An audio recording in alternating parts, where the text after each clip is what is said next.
Hi friends, welcome to Siri channel. గోంగూర పచ్చి రొయ్యలు చేసుకుందాం.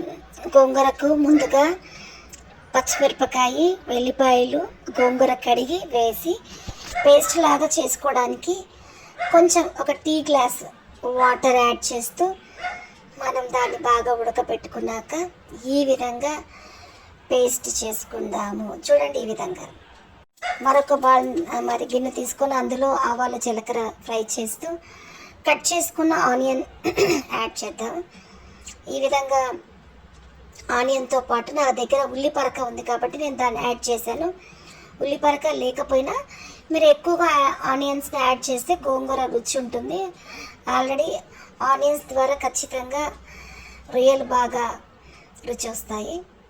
మనము చాలా రోజుల తర్వాత నాకు చిన్న రొయ్యలు దొరికాయి. దాని తలలు వలిచి కాస్త నూనె వేసి దాన్ని అట్లా ఎగరబెట్టాను. ఎగరబెట్టుకున్న రొయ్యలు పక్కన పెట్టుకొని ఇప్పుడు ఈ కరివేపాకు, ఆనియన్స్, ఉల్లిపరక అన్నీ వేసి ఫ్రై చేశాక కొంచెం అల్లం వెల్లిపాయ యాడ్ చేశాను. మీకు నచ్చితే యాడ్ చేయండి. కొంచెం మసాలా వాసన బాగుంది. ఒక టమాటా యాడ్ చేశాను.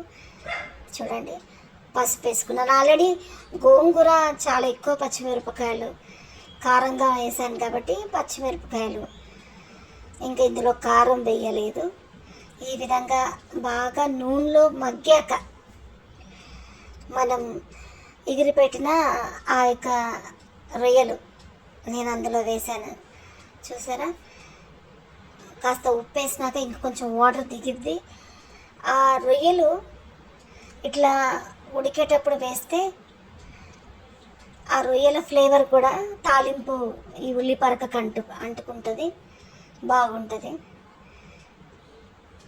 ఆల్రెడీ మనం గోంగూర పేస్ట్ చేసుకున్నాం కాబట్టి చిన్న రొయ్యల్ని చూడండి ఎంత చిన్నగా ఉన్నాయో.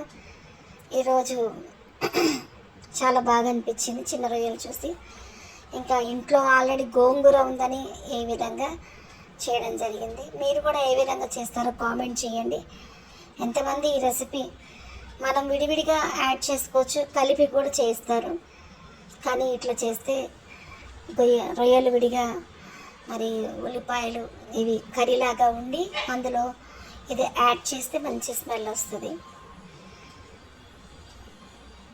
చూడండి, ఈ విధంగా మక్కాక మనం ఆల్రెడీ దాన్ని పేస్ట్ లాగా రుబ్బాం కదా, ఆ రుబ్బిని ఇందులో యాడ్ చేస్తూ